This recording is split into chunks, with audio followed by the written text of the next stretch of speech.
I have the solution for climate control.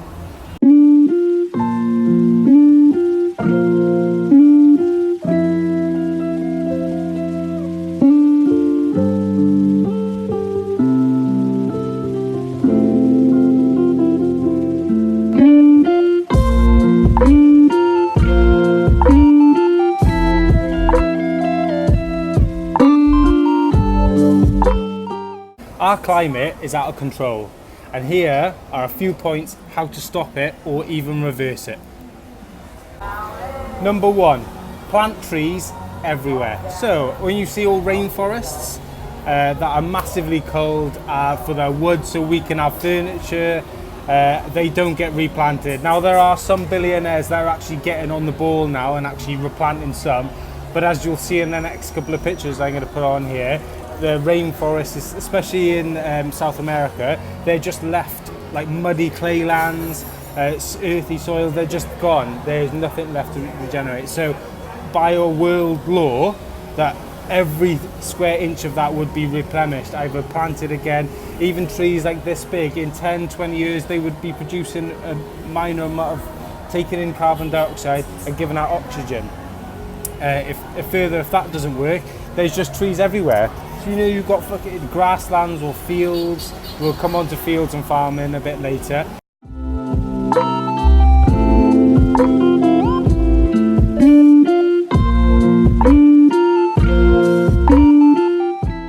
Number two, the North Pole. Now this is something that people are gonna get the most feedback on this, because people are either not aware or just think it's absolutely ludicrous, but you can Google it. I'm not going to put my research on here because it's just too much work. But if you go to the North Pole, or if you research pictures of the North Pole, how much it's decreased over the last 20 years, I'd say 20, 30 years, you can go back 60 years if you want. You can see it's decreased in size. Now what that does is when the planet heats up, it gets smaller. So then what happens then is the sunlight is not reflected because it's white. So as it gets less and less and less, there's less sunlight that's reflected back out into space, back out into anywhere. So we take on more heat and then we perpetually get hotter. My idea would be to either paint anything, but the original size of the North Pole 60 years ago, make that land, that either green or grey land, make it back white. So you'd either, as an example, I don't mean literally paper, because that's a tree issue as well, but you'd fill it back to the original size and make that area of the North Pole white, so it then reflect more sunlight, so then global warming would cut down.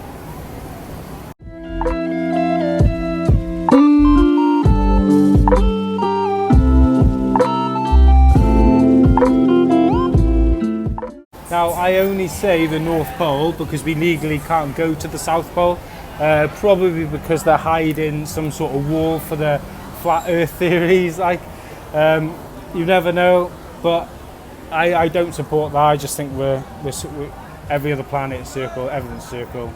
You know, we'll keep it like that. On to number three, ban all plastics. Now, all we hear about nowadays is plastic is bad, plastic is bad. We keep on clearing up plastics from the ocean. We keep on clearing up everything. There's now charities called 4Ocean. They make these bands here. They cost about £26, £27. But I went for a stage of my life, I wanted to give to a charity, but most charities are corrupt. They pay for directors, they pay for tower blocks, you know, and it's not something I want to do. But I researched these guys, they just go around collecting plastic. Oh, look at that. Hey, get up there, Chavi. Anyway, they'll probably be the same in the end, but they're a startup company that collects plastic from the oceans and makes and sells these. Grand. It changes where the plastic is and puts it on my wrist. And if it's not on my wrist, it'll be back in the recycling, not in the oceans. Because if you research 4Ocean, there's just beaches and oceans full of just floating plastic, which the money from the bracelets just pays people basically to go pick it up, which is sound like that. But ban all plastics. So in the UK, we just totally ban plastic altogether. They'd be easy for the UK to do because we'd have to do it because we're a small island. Bit harder, there he is again, boy. Bit harder in Asia where everything, you cannot drink. There's no sanitation here, you have to drink plastic. But if you invested in infrastructure, this is going to take a lot of money and a lot of funding where it just probably wouldn't happen in the end. But people need to be able to drink tap water here, so then you can stop plastic production. Because water, I read a post the other day that water bottle companies, they produce water for people. They don't actually produce water, they produce plastic, which makes a lot of sense. Maybe my first week here, I had 20-30 bottles, small, like 1.5 litre bottles up to 5 litre bottles. And then I'm now on the 20 litre big, I'm on the 4 gal drums, because that's quite a good thing. They get returned, that's a good thing, On to my fourth point, which I've just explained now, is change all sanitary around the world. If you want to get rid of 35% of plastic, is plastic bottles. So you want to get rid of that we're going to be extinct in about 50 years. It's fucking mad. And what we're advised to do is don't clean our ears out with cotton buds. That's not the way we want to be. The two major issues are meats for animals, agricultural, and we fly everywhere. Have you seen a map of how many planes are out on the air at one time? It is madness. Aeration fuel.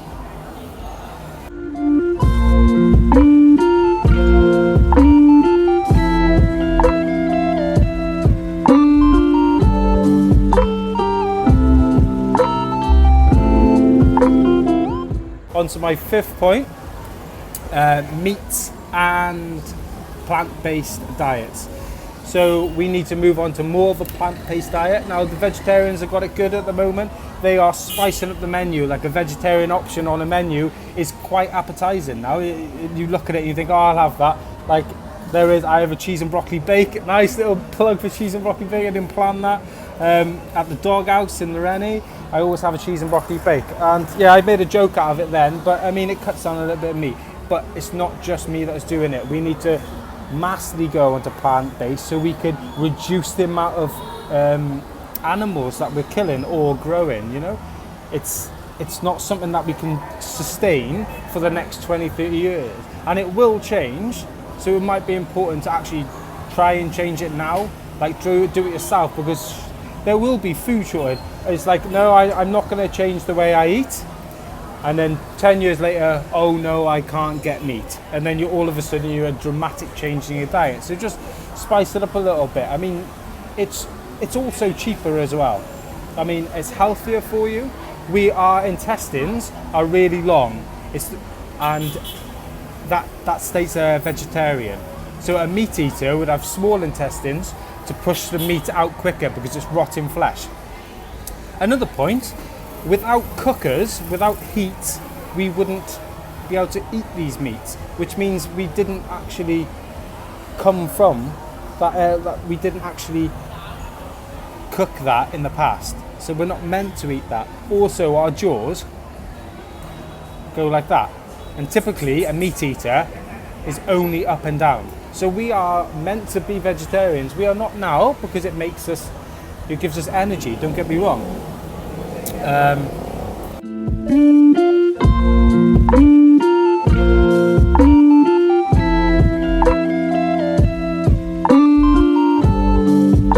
And now the sixth point is not really, it's just something I saw Jeremy Clarkson actually make a video on a couple of weeks ago. Stop cycling to work. Now I thought, well, he must be mad, he's just on one of these rants again, but it actually makes a lot of sense. If you cycle to work, you've then got to feed your body energy, which tends to be meats, more meat than you would normally intake. So this big push to cycle to work means an influx in the amount of food that you've got to eat. So yeah, it might be good for the ozone layer. Well, I say that, and it's not, because you have to eat more food. So that means the UK or wherever you live has to produce more food.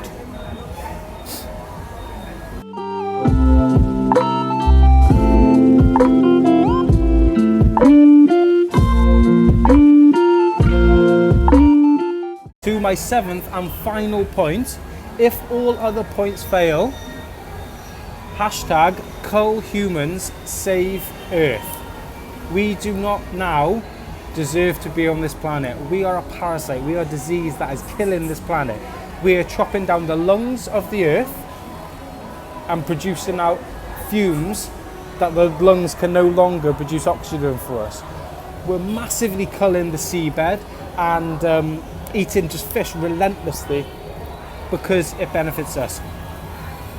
This is the point of the video where I'm going to get a lot of shit for, is mentioning the word genocide. If you look at most films that are produced nowadays, I'd say there's a good 30% of films now, even look into Endgame Avengers, it's all about genocide. So many films that where the baddie is portrayed as somebody that wants to do good, and he does. He wants to kill half of the universe, just save the universe, because at least on this planet we just harvest things. We don't care about other people. We do selfish things all the time. And the thing about genocide, it's so not talked about. But you see about the Cambodian, the Pakistan one. China even had one, and it was called the Chinese Reform. So they name branded it to try and justify a rationale what they were doing. Surely there is a better model of measuring human welfare than perpetual growth. So let me explain. The model we use at the moment is called capitalism, and that is private profit over state benefit, which means they don't actually care what's happening to the world. So it could be burning down, but as long as they're making money from putting the fire out, it does not matter, which is, we need to change that, surely. So GDP and the banks, their response to everything that's happening is they were like, oh, okay, then we'll cut it down. We only want 3% growth, which means like in the next 24 years, we double.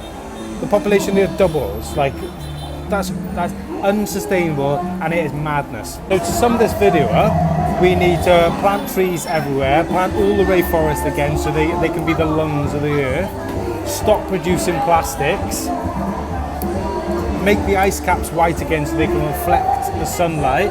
That's heating our planet up, so therefore cool it down. Stop producing plastics. Failing that, cull humans, save Earth. Goodbye. Right after college, we took a surf trip to the #1 surf destination in the world, Bali, Indonesia. We saw something that would change our entire outlook on the ocean forever. What we saw was a bunch of plastic washed up on the shoreline.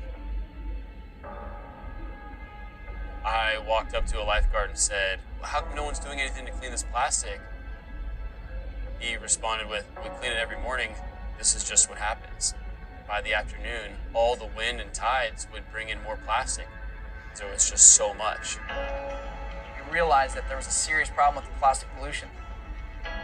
And we saw fishermen pushing their boats through tons of plastic, only to come back with empty nets. And they were working all day. So we kind of saw this and asked them, how much money are you guys making for a living? They were not making that much money going out and catching fish, so we just kind of realized if we could shift the demand from paying them to go and catch fish to go out and get ocean plastic, that we could create a sustainable business model that would be both beneficial for Bali and Indonesia as well as the fishermen. So Alex and I brought that idea with us back home and came up with this crazy idea where what if we can create an economy to have the fishermen shift gears from seafood to plastic? What if we can hire people and create jobs to collect plastic for a living? From that, we took the model of the fishermen weighing the fish per pound, and we decided to pay the locals per pound. And before you know it, 4Ocean was born. Now, we've got captains and crews that are cleaning the ocean 7 days a week.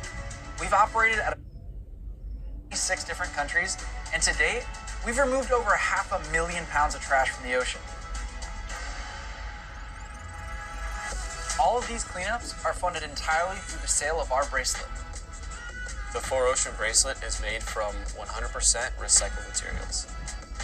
The glass beads are made from post-consumer recycled glass bottles, and the cord is made from 100% post-consumer recycled plastic water bottles. 4Ocean's mission is to educate and inspire individuals to work together for cleaner oceans, 1 pound at a time.